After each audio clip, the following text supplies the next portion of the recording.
ഫ്ലവേഴ്സിന്റെ പിൻബലത്തോടെ 24-ന്റെ പുതിയ സംരംഭം 24 study abroad. കൂടുതൽ വിവരങ്ങൾക്ക് വിളിക്കൂ 9001900156. തേങ്കുറിശി ഗ്രാമം. ഈ കഥ നടക്കുന്നത് 1980 കാലഘട്ടം. വേണ്ട ഒടിയൻ എന്ന സിനിമ ഐറ്റം വേറെ കലാകാരന്മാരുടെ ഭാവനയിൽ. ദീപു ദീപു എന്താ പോടാ അവിടുന്ന്. ദീപം ദീപം ദീപം. ഗായത്രിക്കുട്ടി, കായ എത്ര കിട്ടിയെങ്കിലും കഴുകി വെക്കുക. വൈകിട്ട് ഞാൻ തോര ഉണ്ടാക്കി തരാം. ഒരു നല്ല സ്കിറ്റ് തുടങ്ങുമ്പോൾ ഇങ്ങനത്തെ റിങ്ങിട്ട തമാശ പറയല്ലേ മോളെ. വേണ്ടെങ്കി വേണ്ട.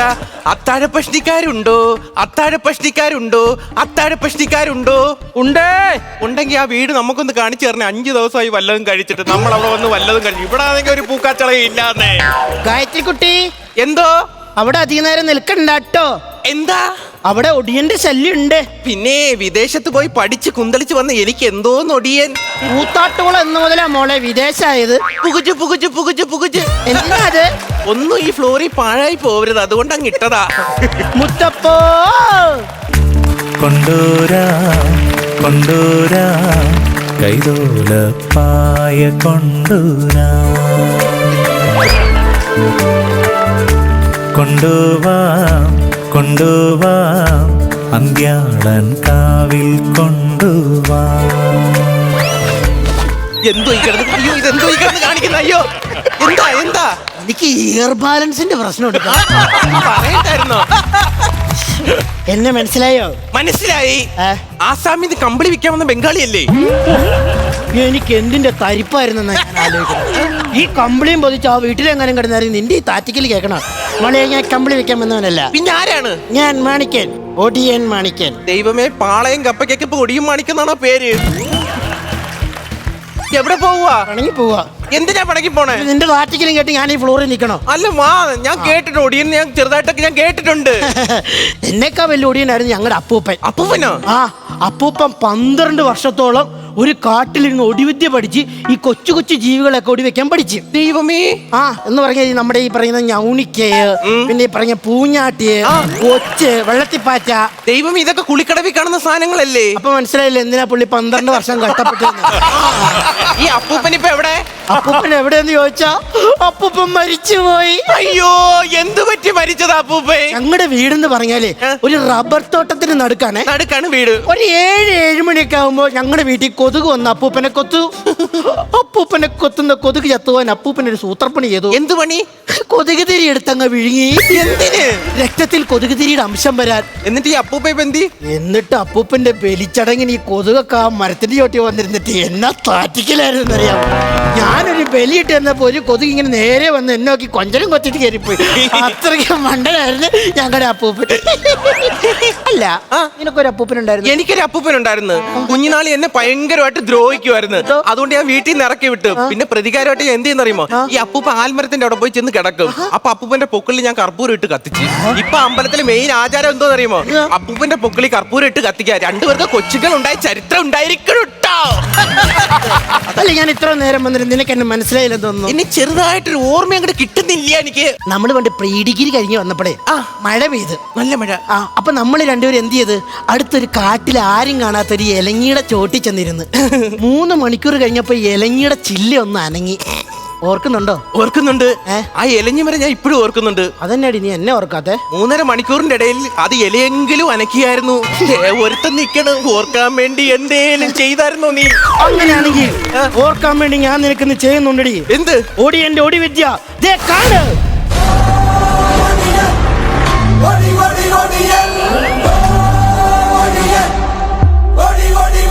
ആയോ?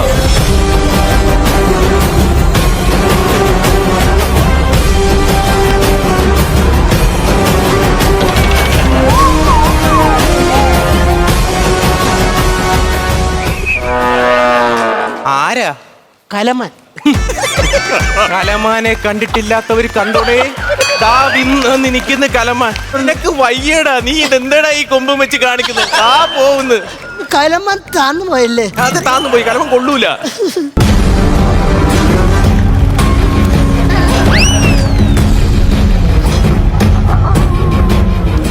കാവർത്തത് കിട്ടി.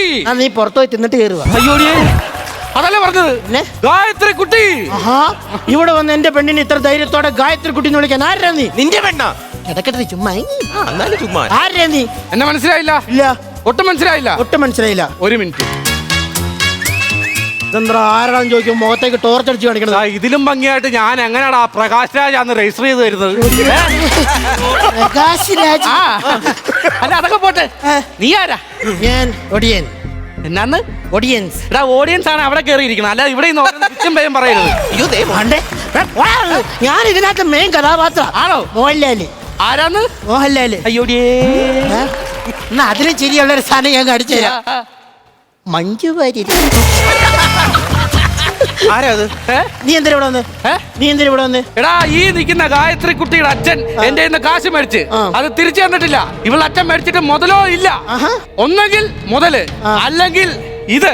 എന്നെ എന്തിനാണോ നിനക്ക്? എടാ കാട്ടുകഴുക, നിന്റെ കാര്യം അല്ല പറഞ്ഞത്. ആടാ ആ നിൽക്കുന്നവളെ, അവളെ ഞാൻ കൊണ്ടുപോയിരിക്കും. എന്നെയോ? ആ, നീ അല്ല, നിന്റെ അച്ഛൻ വിചാരിച്ചാലും അവളെ ഇവിടുന്ന് കൊണ്ടുപോകത്തില്ല. അങ്ങനെയാണെങ്കിൽ ഈ ഗായത്രി കുട്ടിയെ ഞാൻ കൊണ്ടുപോയിരിക്കും. കാരണം ഈ ഗായത്രി കുട്ടിയെ ഞാൻ അതുപോലെ സ്നേഹിക്കുന്നുണ്ട്. അതിന് ഏറ്റവും വലിയ ഉദാഹരണം കാണണോ? കണ്ടോ, അവളുടെ പേര് ഞാൻ നെഞ്ചത്ത് എഴുതി വെച്ചിട്ടുണ്ട്. ഇത് എന്നതാണ് ഇത്? താളിയോല ഗ്രന്ഥം. ഇതിനകത്ത് ഏതാണ് അവളുടെ പേര്? ഇവിടെ നോക്കിയേ. ആണ്ട് അത് ലളിതാന്നാ. ആണോ? ഇവിടെ നോക്കിയേ. അത് രാജമ്മ. ഇവിടെ നോക്കിയത്. അത് അനില. എടാ ഇത് ഉണ്ടായിരുന്നതാ, ഇത് ഞാൻ കണ്ടതാ. ഇതൊക്കെ ആരുടെ പേരാടാ? എടാ ഇത് കാശ് കടം കൊടുത്തവരാ. ഒറ്റ കാശ് പോലും നിനക്ക് തിരിച്ചു കിട്ടിയിട്ടില്ലല്ലേ? എനിക്ക് മനസ്സിലായടാ. നീ അങ്ങനെ കളിയാക്കൊന്നും വേണ്ട. 300 കോടിയുടെ ആസ്തി ഉണ്ട് എനിക്ക്.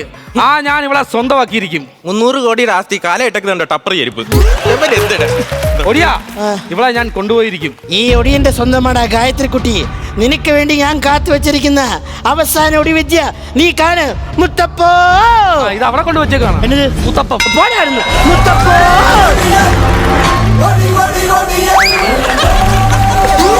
ചെറുക്ക എന്നാണ് കാണിക്കുന്നത്? ചെയർ ബാലൻസിന്റെ പ്രശ്നമാണ്.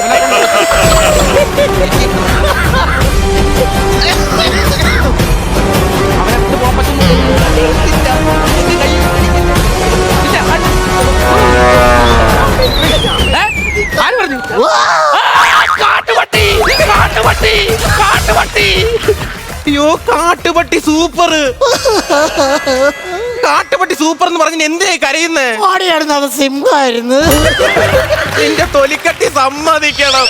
ഇറങ്ങിപ്പോടാ നാണം കെടുത്താതെ. അപ്പൊ നീ എന്നെ കല്യാണം കഴിക്കും? എനിക്ക് നിന്നെ വേണ്ട. എനിക്ക് ഈ ഇല്ലത്തിലേക്ക് നിന്നെ കെട്ടിക്കൊണ്ട് വരാൻ താല്പര്യമില്ല. ഓഹോ, ഞാനിത് കേക്കണടി. എടി പണ്ട് ഞാനും നീയും, ഏതും കൊണ്ടാണോ, പണ്ട് ഞാനും നീയും സ്കൂളിൽ പോയ സമയത്ത് നിന്റെ പാവാട കൊളുത്തു ഊരിപ്പോ എന്റെ നിക്കറിന്റെ പിന്നെ ഞാൻ നിനക്ക് എന്ന തുണിയിലാണ്ട് വീട്ടിൽ പോയി. ദൈവമേ, മുഴുവങ്കാളായിട്ട് നടന്ന കാര്യങ്ങളൊക്കെ പറഞ്ഞതാ ഇവ ബന്ധം സ്ഥാപിക്കുന്നു. കാര്യമല്ല, അത് മാത്രമല്ല, നിനക്ക് ചിത്രശലഭത്തെ ഇഷ്ടാന്ന് പറഞ്ഞ് നിന്റെ വീട്ടിലെ റോസാ ചെടിയിൽ ഞാൻ ഇങ്ങനെ പ്യൂപ്പയായിട്ട് കിടന്ന് അപ്പൊ പുഴുവിന്റെ കുന്തിരിപ്പെന്ന് പറഞ്ഞ് നിന്റെ അച്ഛൻ അതിന്റെ ചോട്ടി വന്ന് തീയിട്ട് എന്നിട്ട് ആത്മാർത്ഥ പ്രണയം കൊണ്ട് നീ വന്നപ്പോഴേക്കും എന്നെ നീ അങ്ങ് താറ്റിക്കളഞ്ഞ. സത്യം, എനിക്ക് നിന്നെ വേണ്ട. എനിക്ക് വേണ്ട. ഞാൻ പോവാ. വേറെ മാണിക്കോ, ഐ ലവ് യു. ഞാനൊരു രാജാവായാൽ നിന്നെ റാണിയാക്കാം പെണ്ണേ. ഞാനൊരു രാജാവായാൽ നിന്നെ റാണിയാക്കാം പെണ്ണേ. കൊച്ചു രാജകുമാരനും രാജകുമാരിയും തോളിലേറി തുള്ളേണം എന്റെ തോളിലേറി. നമുക്ക് കല്യാണം കഴിക്കണം. കല്യാണം കഴിക്കണം. ഒരു 5 പിള്ളേരെങ്കിലും എനിക്ക് വേണം. ഇയർ ബാലൻസ് ഇല്ലാത്ത ഒടിയൻ പിള്ളേര് വേണം. അത് കുഴപ്പമില്ലാന്ന്.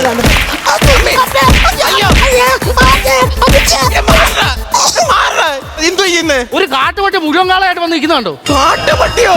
എടാ പ്രകാശ് രാജിന്റെ ഫിഗർ എന്ന് പറഞ്ഞ് നടക്കുന്നവനെ അവ ഒന്ന് ഉദിച്ചു വന്നതേ ഉള്ളു, അപ്പോഴേക്കും അടിച്ചങ്ങ് അസ്തമിപ്പിച്ചല്ലേ. ഗായത്രി കുട്ടി.